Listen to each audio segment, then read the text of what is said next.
ఇలా అసలు విషయం అంతా ఎక్కడి నుంచి స్టార్ట్ అయింది? రేవంత్ రెడ్డి గారి బావమరిది సృజన్ రెడ్డి గారు చేసిన భూ కుంభకోణాన్ని ఆధారాలతో సహా బయట పెడితే ఈ ప్రభుత్వానికి కంటి మీద కునుకు లేకుండా అయిపోయింది. ఒకప్పుడు తెలంగాణలో ఒక మాట ఉండేది. ఏంటది?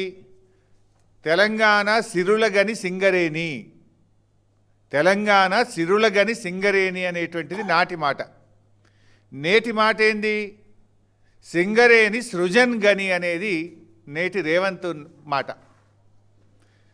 నాడేమో తెలంగాణ సిరులగని సింగరేణి అయితే నేడేమో సింగరేణి సృజన్ గని. ఇది రేవంత్ మాట, రేవంత్ పాలన ఇది. ఇలా ముఖ్యమంత్రి గారు మంత్రుల మధ్య జరిగిన ఈ కుంభకోణాన్ని మేము బయట పెట్టినాం. అని ఇది ఎట్లా బయటకు వచ్చాయని తలలు పట్టుకున్నారు. ఇప్పుడు ఒక మంత్రి గారు నా అన్నగారి కంపెనీకి సైట్ విజిట్ సర్టిఫికేటే ఇస్తలేరు అని ఒక మంత్రి బయట పెడుతుండు. మా కుటుంబానికి సంబంధించిన కంపెనీకి సైట్ విజిట్ సర్టిఫికేట్ ఇస్తలేరని చెప్పి ఆ మంత్రి గారు ఏకంగా ప్రభుత్వంలో భాగస్వామ్యం అయి ఉండి సింగరేణి సీఎండీకి ఉత్తరం రాసిండు.